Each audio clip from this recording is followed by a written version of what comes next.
Alors, pour débuter, nous allons mettre 25 centilitres de lait que je vais faire tiédir 20 secondes au micro-ondes.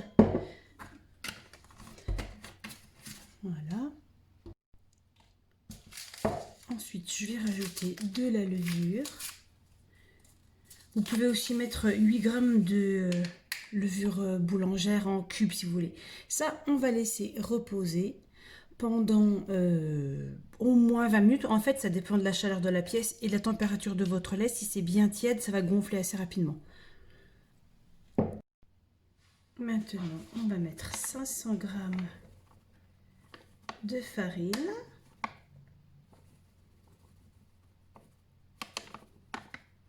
Et encore un tout petit peu, voilà.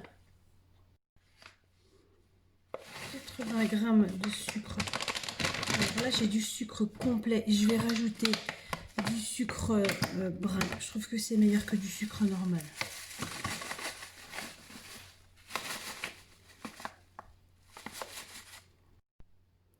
C'est autour du beurre à température. Ensuite, il va me rester mon œuf. Et regardez comme ma levure, elle a bien gonflé. Superbe.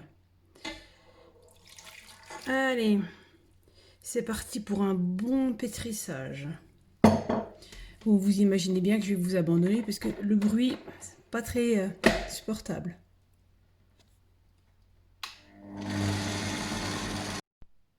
Le pétrissage est terminé. Regardez, voilà, la pâte, elle est bien pétrie. Donc maintenant, il va falloir la laisser pousser. Bon, c'est ça le plus compliqué parce que quand on est gourmand, il faut attendre. Alors moi, j'ai une petite technique. Alors, la technique consiste à quoi? La mettre dans le four. Vous voyez, à 51, je vais faire baisser un tout petit peu, une quarantaine de degrés, pour que votre pâte, elle pousse bien plus rapidement. Donc là, c'est un peu chaud, je vais laisser un peu ouvert, après je ferme. Et ça va gonfler beaucoup plus vite. Au bout de 2 heures, voilà ce que ça donne. Donc maintenant, on va la faire dégonfler. Vous avez vu comme elle a bien monté. J'ai préparé mon plan de travail fariné que vous pouvez apercevoir derrière. Allez, hop, c'est parti. J'ai au préalable fariné le moule dans lequel je vais répartir la pâte. Voilà, moi je prends ce genre de moule là avec une charnière. Je trouve que c'est beaucoup plus facile. Donc maintenant, je vais la mettre en forme. Je vais faire quelques boules que je vais répartir après dans mon plat. Ok?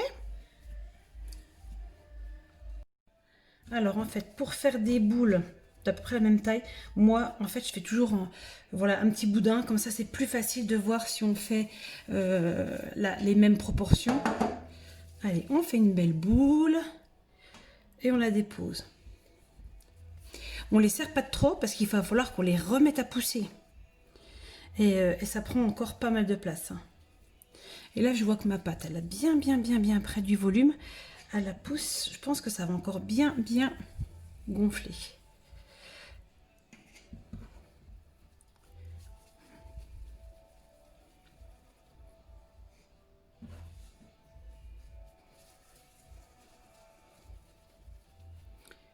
Voilà, et la petite dernière, j'enlève un peu la farine, qu'on va les mettre au milieu. Et on va laisser repousser ça. En fait, c'est selon, hein, moi je laisse toujours 1h30, 2 heures. Plus ça pousse, plus votre farine sera moelleuse. Allez, on repart en pousse, on va partir sur 2 heures. Elle est suffisamment gonflée, très bien. Donc maintenant, la touche finale, on prend un œuf, on va mélanger avec un peu de lait pour dorer. Et moi, je rajoute un petit peu de part de sucre, c'est un peu plus gourmand. Donc on mélange bien. Et on badigeonne tout sur notre brioche. Pendant ce temps, j'ai mis mon four à préchauffer. Moi, je la mets à 160, la température de mon four. Allez, c'est parti. Délicatement, parce qu'autrement, elle a tendance un petit peu à retomber. Voilà. Donc, je vous abandonne un petit peu, le temps que je finisse le badigeonnage, et je reviens à vous.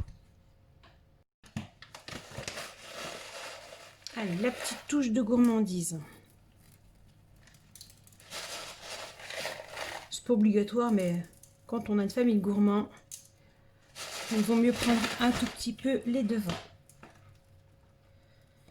Voilà, donc maintenant quand mon four sera chaud, je le mettrai à température, enfin j'enfournerai. Et ensuite la cuisson c'est environ une vingtaine de minutes. Surveille bien, dès que ça commence à te devenir bien doré, j'arrête la cuisson. À tout à l'heure. Et voilà le résultat final. Plus qu'à enlever le moule de la charnière. Vous voyez, c'est facile en fait quand vous avez un moule à charnière. Et hop,